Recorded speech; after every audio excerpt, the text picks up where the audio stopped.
Bonjour tout le monde. Nous sommes heureux que vous puissiez nous joindre en direct à notre église Sudbury Victory Center. Sylvain et moi voulons vous souhaiter à toutes les mères une bonne fête des mères. Alléluia. Aujourd'hui est une journée très spéciale et nous voulons honorer nos mères pour tout ce qu'elles font pour nous. Alléluia. Avant que nous commencions, regardez avec moi Psaume 139, verset 13. Vous avez formé mon être le plus profond, façonnant mon intérieur délicat et mon extérieur complexe. Et vous les avez tissés ensemble dans le ventre de ma mère. Vous voyez, ce matin, nous louons Dieu pour le miracle de la vie et aussi le rôle que les mères ont durant ce temps. Vous voyez, frères et sœurs, une mère vous offre un endroit sécuritaire pour grandir et pour devenir. Vous savez qu'il y a une grâce spéciale donnée aux mères pour qu'elles puissent élever et nourrir ses enfants et leur apprendre à propos de Jésus. Ce n'est pas toujours facile d'être mère. Et je sais que beaucoup d'entre vous le sachez. Dieu fournit une grâce spéciale pour cette saison de votre vie. Et donc, à toutes les mères et mamans, nous vous honorons ce matin au nom du Seigneur Jésus. Et à ce temps, j'aimerais ça vous remercier pour votre fidélité et votre support par vos dîmes et offrandes, comme que nous continuons notre ministère temporairement en direct ici à Sudbury. Le Seigneur lui-même nous encourage à donner car ceci ouvre les portes de la bénédiction de Dieu. Si on regarde dans Luc 6,38 pour un instant, ça dit « Donnez et il vous sera donné. On versera dans votre sein une bonne mesure, serrée, secouée et déborde. » Et qui déborde? Car on vous mesurera avec la mesure dont vous vous serez servi. Et aussi dans 2 Corinthiens 9, versets 5 et 7 nous dit « Sachez-le, celui qui sème peu, moissonnera peu, et celui qui sème abondamment, moissonnera abondamment. Que chacun donne comme il a résolu en son cœur, sans tristesse ni contrainte. Car Dieu aime celui qui donne avec joie. C'est une joie de donner. Alléluia. Alors, vous pouvez semer ce matin dans le royaume de Dieu en direct à sudburyvictory@gmail.com. Merci pour votre fidélité et que le Seigneur vous bénisse. Alléluia. Eh bien, comme j'ai dit, c'est une journée spéciale. Et une journée spéciale nécessite un invité spécial. Je vais donc arrêter de parler là et laisser ma femme Sylvaine prendre le relais. Elle a fait et elle continue de faire du bon travail avec nos 3 belles filles. Alors, pasteur Sylvaine, c'est tout. Apporte à nous la précieuse parole de Dieu. Alléluia. Oui, bonjour tout le monde. Merci, Pasteur Denis, pour qu'est-ce que tu as dit. On veut dire bonjour à ceux qui sont ici de notre église, du centre de Victory, de Victoire, et aussi les amis qui sont avec nous, qui écoutent en direct. Et avant qu'on commence, prions ensemble. Merci Seigneur pour ta parole ce matin, pour qu'est-ce que tu veux nous dire dans notre esprit, Jésus. Seigneur, ouvre nos cœurs pour qu'on puisse entendre, Seigneur. Ouvre, Seigneur, nos oreilles spirituelles et nos yeux spirituels, Seigneur, pour qu'on puisse entendre qu'est-ce que tu veux nous dire ce matin. Nous prions au nom de Jésus. Et le peuple de Dieu dit Amen. Amen. Recevez cette parole ce matin. On commence avec une histoire dans Luc 1 et on parle de Marie et comment que Dieu avait un plan pour elle et l'ange de Dieu est venu lui expliquer, lui annoncer la bonne nouvelle de comment Dieu était pour travailler dans sa vie et l'utiliser pour sa gloire. Alors au verset 28, l'ange la salue et lui dit, réjouis-toi très favorisé, le Seigneur est avec toi, tu es béni parmi les femmes. Et là, il lui explique comment qu'elle va enfanter le Fils de Dieu. Et Marie, au verset 34, lui dit, comment est-ce possible? Je n'ai pas été avec un homme. Et au verset 35, l'ange lui dit, le Saint-Esprit viendra sur toi et la puissance du Très-Haut te couvrira de son ombre. C'est pourquoi le Saint-Enfant qui naîtra de toi sera appelé le Fils de Dieu. Vous voyez, la Trinité ici était pour venir dans Marie. Le Saint-Esprit viendra sur toi. Alléluia. La puissance du Très-Haut te couvrira et l'enfant qui sera appelé le Fils de Dieu. Wow! Et au verset 36, l'ange lui donne une parole de sagesse, une parole de connaissance. Voici Élisabeth, ta parente, a conçu elle aussi un fils en sa vieillesse, et celle qui était appelée stérile est dans son 6e mois. Car rien, verset 37, car rien n'est impossible à Dieu. Alléluia. Car rien n'est impossible à Dieu. Alléluia. C'est une parole de foi ce matin que je vous dis. C'est pour quelqu'un qui doit entendre ça ce matin, qu'il n'y a rien d'impossible à Dieu. Alléluia. Alors Marie accepte et elle dit qu'il me soit fait selon ta parole. Voyez, c'est une réponse de foi que Marie a dit à l'ange de Dieu. Et nous devons dire cette même phrase à Dieu quand il vient nous présenter quelque chose, quand il vient nous demander quelque chose. On doit dire, oui Seigneur, qu'il me soit fait selon ta parole. Alléluia. Élisabeth, en la rencontrant et en étant remplie du Saint-Esprit, dit ceci à Marie. Heureuse celle qui a cru, parce que les choses qui lui ont été dites de la part du Seigneur auront leur accomplissement. C'est la même chose aujourd'hui. Heureuse celle qui a cru. Alléluia.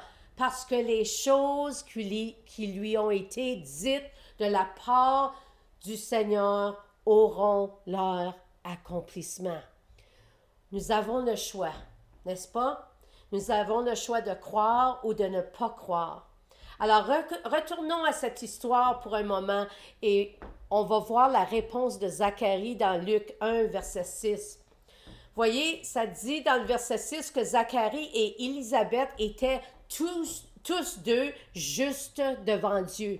Mais quand on lui a dit que sa femme aura un fils, il ne croit pas.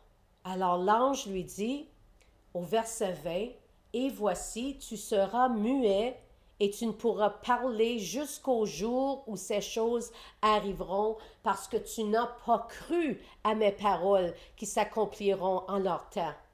Alors, c'est quoi la leçon ici? Il est possible de ne pas recevoir les promesses de Dieu par l'incrédulité qui sort de notre bouche. Alléluia. Alors, on doit apprendre cette leçon. Amen. On doit croire qu'est-ce que Dieu nous dit, nous parle dans notre cœur. Voyez, le premier message que j'ai prêché dans le mois de janvier, c'était « Dites-le ou ferme-la ». C'est pas mal, wow, ça, right? Mais le Seigneur nous disait que c'est important. Et ça, c'est avant tout de qui se passe présentement, se passe. Le Seigneur voulait qu'on parle par la foi et non par nos émotions ce matin. Amen. Amen. Alors, pensez aux 12 espions.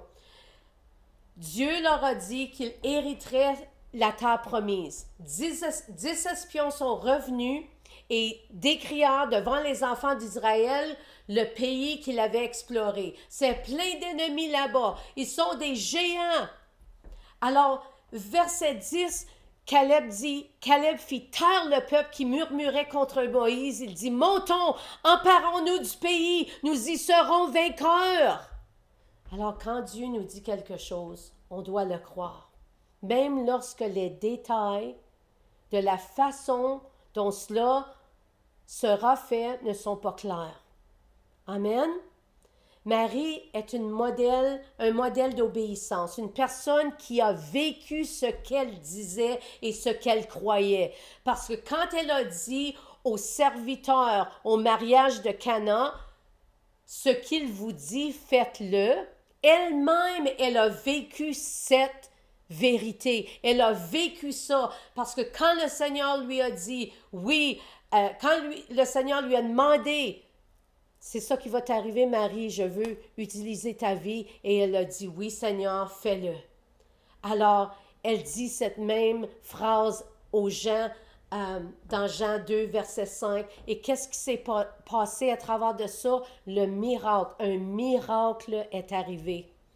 Alors, quand on pratique l'obéissance instantanément à Dieu et à sa parole, nous allons voir des choses surnaturelles. Amen. Nous expérimenterons sa gloire, sa splendeur, son éclat, sa majesté, des miracles quand on dit oui au Seigneur.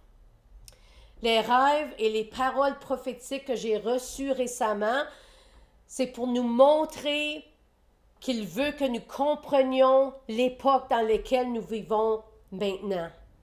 Il est important de comprendre que les choses ont changé et nous ne revenons plus aux choses comme d'habitude. OK, numéro 1, j'ai posté une vidéo sur Facebook d'une parole prophétique que j'ai reçue en 2019. Et le mot que j'ai utilisé dans cette prophétie, c'était enfermement. Wow! C'est ça qui se passe aujourd'hui, non? Que l'ennemi allait utiliser les circonstances, les ennuis, les épreuves, les attaques pour nous enfermer. Tout le monde était isolé et se trouvait dans des cellules de prison individuelles, mais, il y a toujours un mais avec Dieu. Ils avaient les clés. Mais à cause de la peur, ils ne se rendaient pas compte qu'ils avaient les clés dans la cellule de prison. Quand on met notre focus sur la tempête, nous ne verrons pas Jésus qui nous étend la main. J'ai même dessiné un portrait à ce temps-là. Je ne l'ai jamais peinturé, mais c'est une prison et c'est dans un sous-sol. Vous pouvez voir, c'est comme froid et c'est noir et tout ça. Mais remarquez que la porte est ouverte parce que nous avons les clés. Mais on doit réaliser qu'on a les clés pour les utiliser. Amen. On a la clé de vérité. On a les clés de victoire. Amen. Alléluia. On a les clés de sagesse. On a les clés de prophétie. Alléluia. On a les clés de foi. Merci Jésus. Oh, alléluia. Nous devons utiliser notre bouche pour déclarer par la foi que nous ne sommes pas enfermés. Nous voyons comment cette situation a affecté le monde entier. Si ce n'est pas un signe de la fin des temps et de ce qui va arriver, nous devons entrer dans cette nouvelle place que nous sommes maintenant par la foi. La victoire n'est pas quelque chose que nous recherchons, c'est quelque chose que nous marchons dedans. Amen. Lorsque nous marchons dans la victoire, nous pouvons briser les chaînes de l'esclavage qui nous piègent. Ésaïe 52:2 nous dit. Peut-être que vous vous sentez faible dans la foi en ce moment. Laissez-moi vous dire un de mes rêves que j'ai eu, où qu'il y avait des ninjas, des personnes qui tuent qui tuent professionnellement, on va dire. Et j'étais cachée. Quand j'ai vu qu'ils s'en venaient, ils savaient où j'étais. J'ai sorti de ma cachette et je me tenais debout. Et un d'eux était tout habillé en noir et un d'eux a pris son pied et a venu pour me pousser et me tuer vraiment. Mais rien n'est arrivé. Alors, lui-même était surpris et il a essayé une autre fois et la même chose, rien n'est arrivé. Alors, quand moi-même j'étais surprise parce que juste avant ça, j'ai dit, oh non, je suis faite, je suis finie. Parce que dans le naturel, oui, ça serait vrai. Mais quand c'est pas arrivé, quand j'ai pas tombé, j'ai décidé de me battre et quand je m'ai battue contre eux, c'est moi qui ai gagné. C'est moi qui ai gagné la bataille. Alors, pourquoi ce rêve? Le Seigneur veut qu'on sache que, oui, dans le naturel, les choses sont terribles. Oui, on ne peut pas combattre l'ennemi. C'est impossible, mais Dieu est un Dieu surnaturel et à cause qu'il vit en nous, nous pouvons combattre l'ennemi par la foi. Alléluia! Merci Jésus. Merci Jésus. Celui qui est en moi est plus grand que celui qui est dans ce monde. Parce que la plus grande personne qui vit en moi, je peux me battre et gagner parce que j'ai l'armure parfaite. Et cette armure, c'est l'armure de Dieu qui nous dit de mettre. Amen. Alléluia. Il n'y a pas de plus grande armure que l'armure de Dieu. Plus que jamais, je comprends maintenant les directives du Saint-Esprit quand il nous a dit de parler ou se fermer cette année. Maintenant, je comprends plus ça. Parce qu'il y a une alarme que le Saint-Esprit exprime. Et voyez, prophétiquement, quand que le Saint-Esprit essaie de nous parler, on peut avoir des choses qui se passent, la même chose qui se passe une journée après l'autre, ou bien ou bien même avoir un rêve, le même rêve plusieurs fois. Le Seigneur essaie de nous parler. Alors, pour moi, j'ai appelé 911 par accident. Non juste une fois, non juste 2 fois, 3 fois. Oui, ça ne l'a jamais arrivé.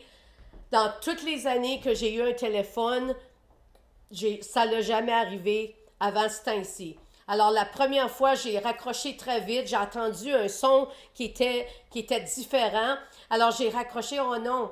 Ils m'ont rappelé, ils m'ont demandé, est-ce que tu as une urgence? J'ai dit non, je m'excuse, j'ai appelé par accident. Et elle m'a dit, la prochaine fois, reste en ligne et dites-moi que ce n'est pas une urgence. Alors, maintenant, je sais qu'est-ce qu'on doit faire.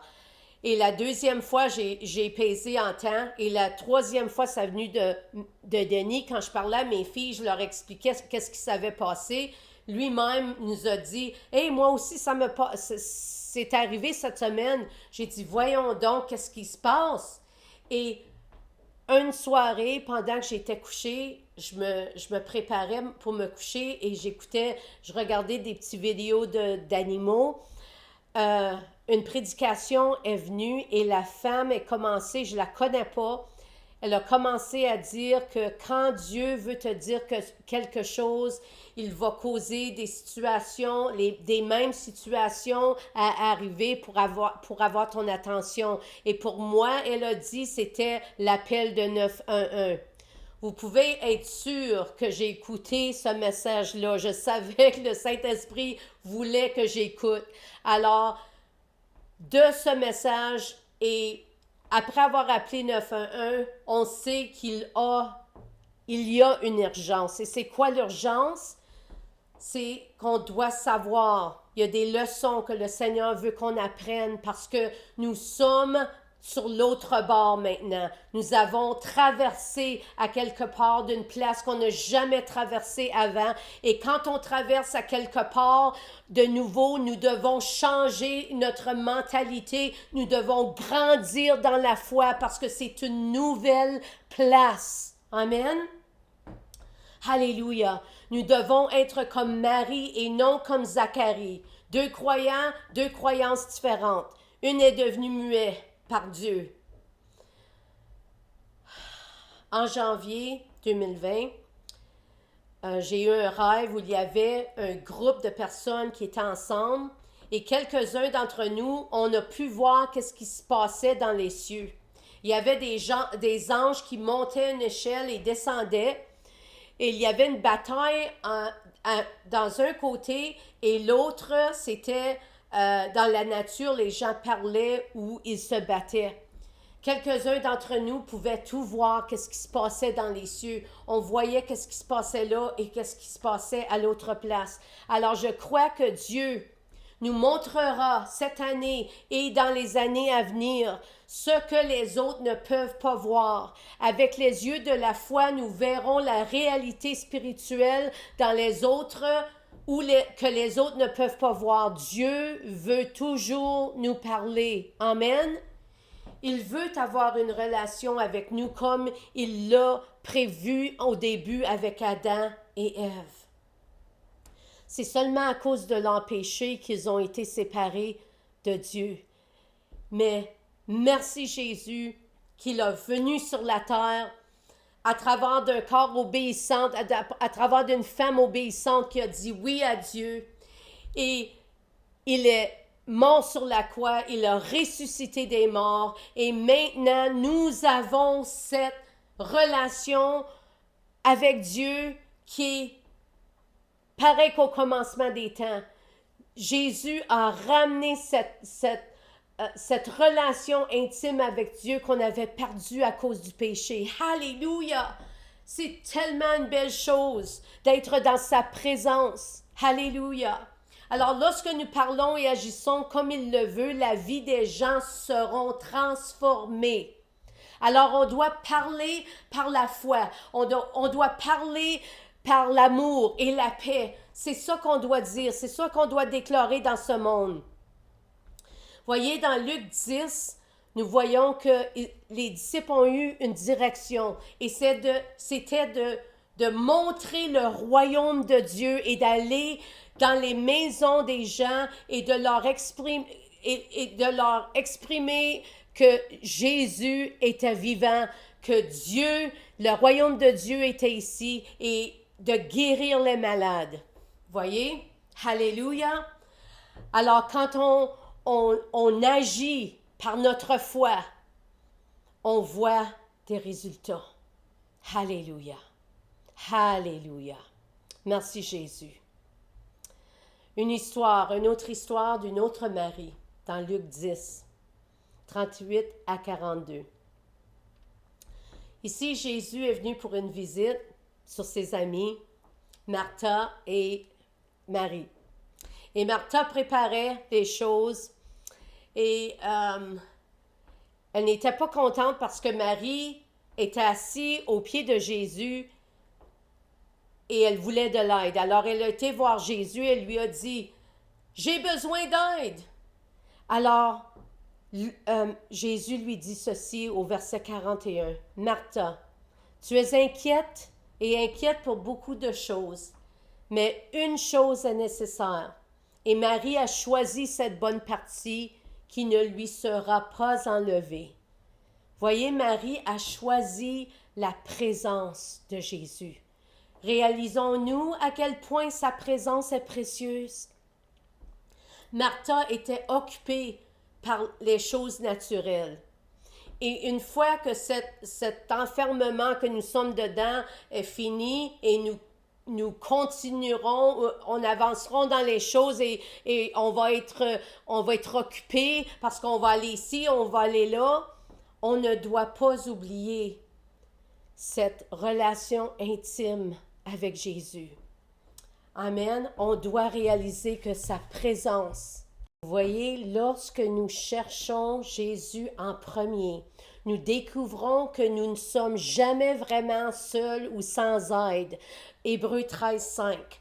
Et nous réalisons que sa grâce est suffisante pour faire face à tous nos besoins. 2 Corinthiens 9, 8. Et nous trouvons la paix intérieure et la force pour affronter tout ce qui se présente à nous. Jean 14, 27. Alors, quel est notre désir?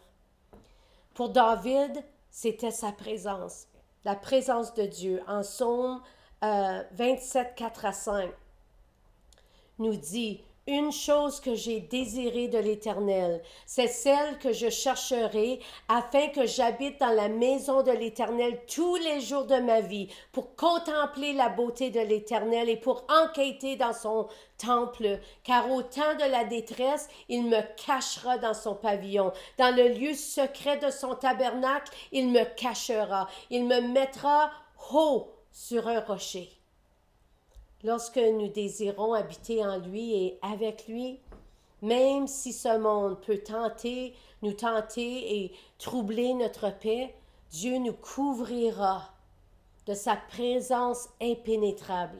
Il devient réellement notre rocher, notre refuge et notre forteresse. Alléluia! Nous avons une promesse impressionnante que Jacques nous déclare au chapitre 4, 8. Si on s'approche de lui, il s'approche de nous. Amen. Alléluia. Alors, la dernière leçon aujourd'hui, c'est la leçon de Moïse. Un grand homme de Dieu, oui. Un libérateur de son peuple, oui. Alléluia. Et Dieu l'a appelé à parler pour lui et il a dit non. Il a dit au Seigneur: tu as choisi le méchant gars. Je bégaye, Seigneur, tu dois choisir quelqu'un d'autre. Et il a trouvé des excuses après excuses. Et puis finalement, Dieu lui a dit: d'accord, plan B, emporteront avec toi. Ce n'était pas le plan parfait de Dieu. Le plan parfait de Dieu, c'était d'utiliser la bouche à Moïse, même dans sa vulnérabilité, si vous voulez l'expliquer comme ça, si je peux l'expliquer comme ça, c'était un endroit vulnérable pour lui et il a dit non. Alors, une deuxième fois, Dieu vient, après qu'ils ont traversé la mer, et il a dit à Moïse: parle au rocher, et il donnera ses eaux. Mais qu'est-ce que Moïse a fait? Moïse a frappé le rocher. Et Nombre 20, verset 12 nous dit: parce que tu n'as pas cru en moi, tu n'entreras pas dans le pays que je leur donne. Alors, je suis ici pour vous dire aujourd'hui: donnez votre endroit vulnérable à Dieu. Juste à cause que tu as une faiblesse ou que tu as dit non à Dieu plusieurs fois auparavant, change ta mentalité et dis oui au Seigneur, même si tu ne comprends pas comment il va le faire. Nous sommes entrés dans un nouveau jour et dans ce nouveau jour, nous devons penser différemment. Alléluia! Juste à cause que tu étais d'une certaine manière pour 40 ans, Dieu veut changer en toi cette chose où il t'a appelé à faire quelque chose auparavant. Toi, tu sais, le Saint-Esprit te le montre maintenant. Qu'est-ce que c'est que Dieu t'a appelé à faire? Peut-être c'est t'appeler dans le ministère. Peut-être c'est de conquérir quelque chose, une faiblesse dans ta vie. Quoi que ce soit, le Seigneur te dit, aujourd'hui te demande, laisse ton endroit, donne-moi ton endroit vulnérable. Donne-moi-le, parce que je vais l'utiliser pour ma gloire. Amen. Alléluia. Alors, je finis avec ça ici. Nous ne sommes pas ce que nous pensons d'être. Nous sommes ce qu'il dit que nous sommes. Alléluia. Nous ne sommes pas ce que nous pensons d'être. Nous sommes ce qu'il dit que nous sommes. Alléluia. Nous sommes appelés à gouverner, à utiliser l'autorité qu'il nous a donnée et à décréter. Comme Job 22, 28 nous dit, vous déciderez et décréterez également une chose et elle sera établie pour vous. Et la lumière de la faveur de Dieu brillera sur vos voies. Alors, femmes et hommes de Dieu, dites oui à celui qui connaît votre vie, du commencement à la fin. Alléluia. Rapprochez-vous de lui pour entendre qu'est-ce qu'il va vous dire. Amen, parce qu'il vous attend. Et il veut utiliser votre vie. Alléluia. Alors, si vous êtes ici, si vous entendez ce message aujourd'hui et vous voulez une relation intime avec Jésus, priez cette prière avec moi. Alléluia. Merci Seigneur, que tu es mort sur la croix pour moi, pour mes péchés. Et que tu es ressuscité des morts, et maintenant tu es assis à côté du Père au ciel. Je crois en toi, Seigneur, et je te demande d'être le sauveur de ma vie, d'être le Seigneur de ma vie. Merci, Jésus. Alléluia. Et aujourd'hui, si que c'est toi, si que quelque chose que j'ai dit ce matin t'a touché, le Saint-Esprit te parle ce matin, prie avec moi, Seigneur, je m'abandonne à toi. Fais qu'est-ce que tu veux de ma vie. Seigneur, je n'ai plus d'excuses, Seigneur, et je mets cette place vulnérable, Seigneur, devant toi. Et qu'est-ce que j'ai dit non à toi, Seigneur, pour des années, maintenant, je te dis oui, Seigneur, avec toi, je peux le faire parce qu'il n'y a rien d'impossible avec toi, Seigneur. Tu m'as appelé et je le sais, Seigneur. Tu m'as demandé des choses et je le sais, Seigneur. Et je vais le faire avec la puissance du Saint-Esprit qui vit en moi. Alors, merci Jésus. Je t'attends. Alléluia. Alors, si vous avez prié cette prière, une de ces prières, ces deux prières, dites-nous-le et laissez-nous savoir, Alléluia, parce qu'on veut se réjouir avec toi. Alléluia, que le Seigneur soit avec vous ce matin. Merci.